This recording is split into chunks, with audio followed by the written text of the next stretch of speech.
So, John, you read our first reading very well. John's a great reader. However, I will admit, he did not read the Genesis reading the best I've ever heard it, because the best I have ever heard it was when I was visiting a congregation, and the reader who got up was this man who had a handlebar mustache, had this pearl snap shirt on, and he got to the podium, and his voice fit so perfectly.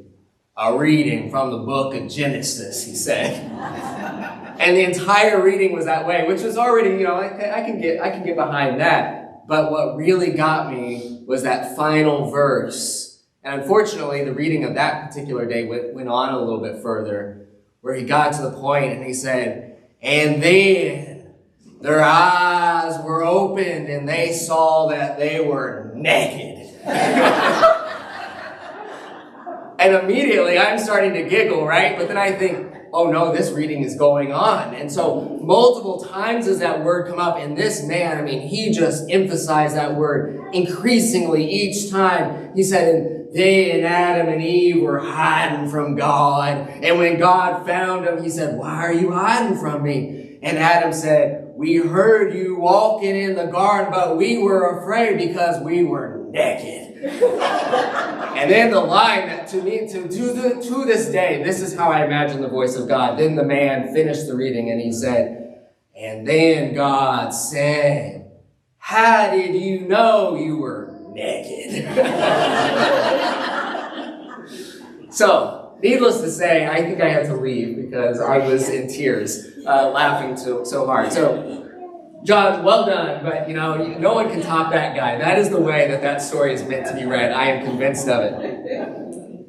So I was embarrassed because I was everyone was looking at me while I was cracking up in the middle in the congregation. But they were naked. I think that's important. If we think about the original sin, right? The first sin being a sin of disobedience. Disobeying God, rebelling against God, this one command, right? Do not eat of the fruit. Well, then, the very first consequence of human sin is embarrassment, is shame. Right? That's what the second creation story, what the significance of that nakedness is about. It says, we don't have those verses, they skip over those verses, but before the eating of that tree, it says that Adam and Eve, the first humans, were in the garden and they were naked and they were not ashamed. They were not self-conscious. They were not embarrassed. So while we might like to think that in the second creation story that we have in the Bible, that the first consequence of sin would be something a little bit more hefty, a little bit more weighty, something like violence and murder and strife, all of that actually comes much later. The very first consequence of our human fallenness is embarrassment. That we would recognize we are naked and start sewing fig leaves to hide our nakedness. Embarrassment is that human feeling that we have all felt at some point in our life, that warm, hot feeling under our neck and on our cheeks. It's a fear of being seen by others. It's a fear of being seen by others as weak, foolish. A fear of being seen as dependent, limited, ignorant. We've all experienced embarrassment. Embarrassment is something that we try to hide and curate. This is what our verse today from Genesis is getting at. This is where clothes come from. This is the story that Genesis is telling us. They recognized that they were naked and were embarrassed. And they began crafting clothes for themselves. And clothes in the Bible are never about actual physical clothes. Clothes always have such significance. Clothes are the things in the Bible that confer identity and power and honor and privilege on someone. It is Joseph's Technicolor dream coat, right? That is precisely the point, that Joseph is robed with a beautiful garment that elevates him above his brothers, an elevation that eventually gets him in trouble. We hear about Mordecai in the story of Esther, this exiled Jew who is publicly adorned with royal garments to signify that here this exile has earned royal favor in this land, this foreign land. In the prophet Zechariah, we are told about the high priest, Joshua, who has these vestments that are tattered and dirty, and he is exchanged with them clean and beautiful vestments as a symbol of God robing God's people in forgiveness and in mercy. And then, of course, we have the famous parable that Jesus tells about the prodigal son. When he returns, what happens? He is clothed with his father's robe and his father's rings. So, this nakedness is not just about physical nakedness, physical embarrassment. So, if you were worried that my sermon today was going to be about nudism, it's not. I know, I'm sorry. It's about something deeper. The story of Genesis is deeper than this. It is about this sense of embarrassment, this sense of fear of being seen as who we are. And how often that gets in our way with one another, right? The fear of embarrassment is so often what keeps us from engaging other people. The fear of embarrassment is so often what keeps us from learning something new. We don't want to be embarrassed, to be seen as not knowing something. Embarrassment is what keeps us from asking for help. We don't want to embarrass ourselves to admit that we don't know how to do something or that we need help from someone else. Embarrassment is what keeps us from trying new things, going to do new things, because we might embarrass ourselves. We might make a fool of ourselves. Embarrassment is what keeps us from forgiving other people, because it's really embarrassing to be the fool who keeps forgiving someone over and over again. Embarrassment keeps us from a lot of possibility. Embarrassment is not a sin, but if we're following the creation story, embarrassment is certainly a consequence of our fallen humanness. And yet, today we also have this wonderful story of Jesus in the desert, of a God who is actively embarrassing himself. The temptations in the desert are not just about sort of temptations to sinful things. What is the devil? What is the tempter showing to Jesus? Turn these stones into bread. You have the power to do that, right? Cast yourself off the precipice of the temple. The angels, you have authority to command them. They will save you. Look about all the earth and see all these great kingdoms. They are yours. None of those are sins when you're talking to God. All those things rightly belong to God. God is all-powerful. God commands angel armies, the scripture says. God indeed is the ruler of all creation. What's going on is not a temptation so much, is that the devil cannot fathom why God is embarrassing God's self by being Jesus. Jesus is out in the desert, poor, powerless. These are all things that God rightly has power to have. God is rightly to command stones into bread. God is right to command armies of angels to protect him. God is right to possess all of the world. And yet here is Jesus who is refusing to clothe himself in all of these auspicious things. The story of Jesus is the story of a God who is willing to disrobe God's self of God's own right to power, sovereignty, authority. Here is Jesus alone, naked, in the desert, vulnerable to the elements, vulnerable to hunger. The devil cannot fathom this. I don't even know if we can fathom this. A God who is yet all-powerful and yet who willingly empties that power. This is the scandal of our Christian faith.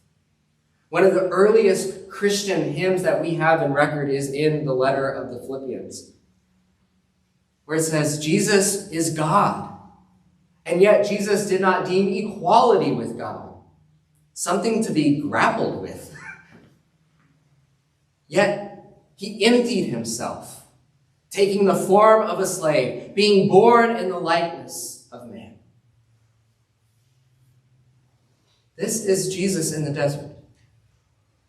Embarrassed, because embarrassment is being seen by others as weak, foolish, powerless, helpless. Jesus is experiencing all of this. The devil is watching God embarrass God's self. I know we Lutherans, especially those of us raised in the Lutheran Church, don't like to think too much about the graphic nature of the crucifixion.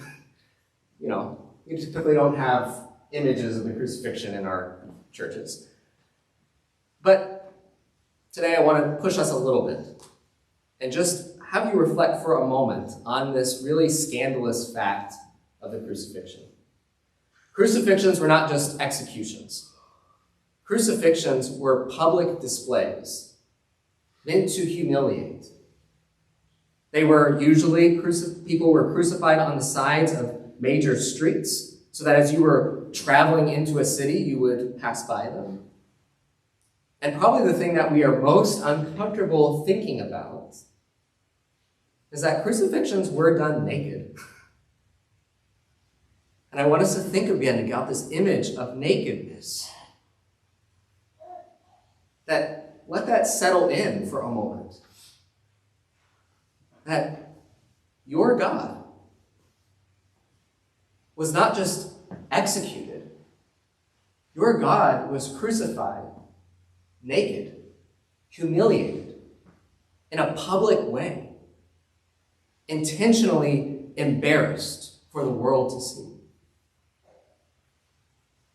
That is a profoundly scandalous thought. But that is at the heart of what it means to be a Christian. To recognize that our God is so intent on ensuring that there is not a single barrier or a single wall or a single doubt in your mind about God's love for you, that God would willingly be embarrassed, humiliated, naked before us. God's body naked before us to show that God is not going to allow anything to stand in the way. That nothing will separate us. This is a real mind-boggling thing. That those words that we hear every Sunday, this is my body. That body is not a body robed in distant splendor, a body robed in glory, but it is a body robed in embarrassment for the sake of the world. The Christian faith is embarrassing. It is embarrassing in that we are proclaiming a God who is crucified, a God who is willing to empty God's self. And yet it is also embarrassing because the things that we are asked to do as Christians are by their nature awkward and embarrassing. We, like God, are asked to humble ourselves, to empty ourselves.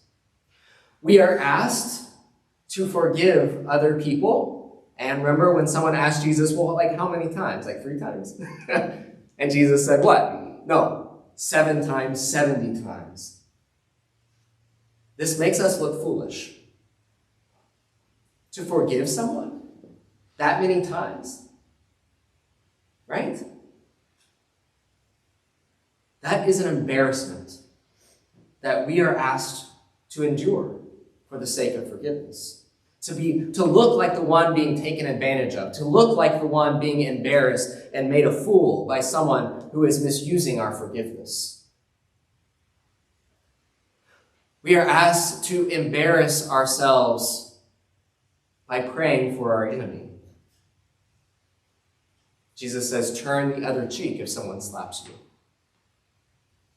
What is that but ultimate embarrassment and shame? The rest of the world would say, well, stick up for yourself. Don't let that person humiliate you. Fight back. Give them a one-liner. Have a good comeback in your pocket so you're not embarrassed.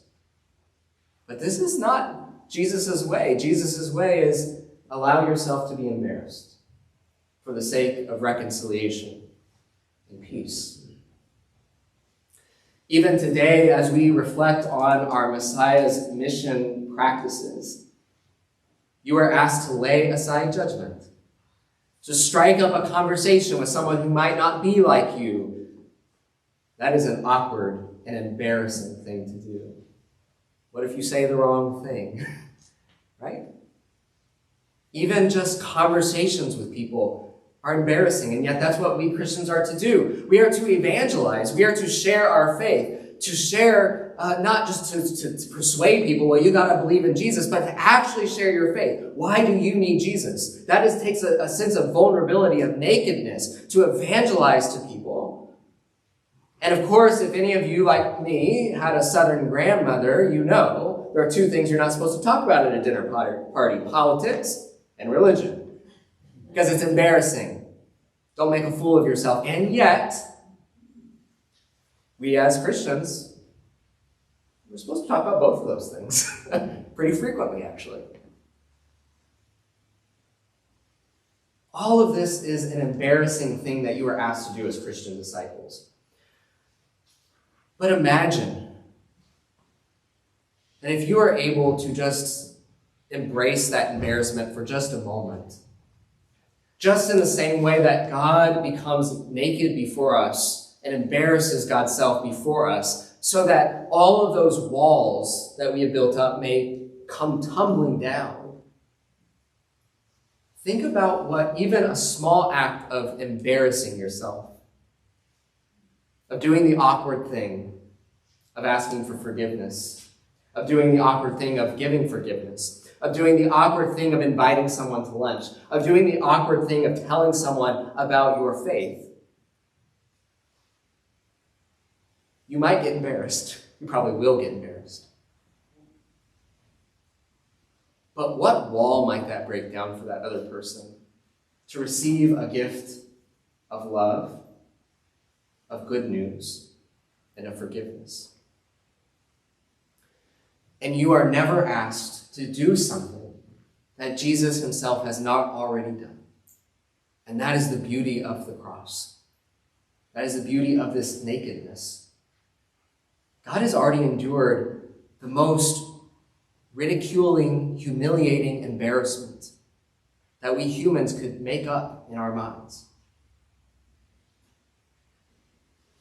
Jesus is asked to follow him on the cross, is to endure some of that embarrassment for the sake of the world, but with the knowledge that we are empowered by a God who has already done all of this for us.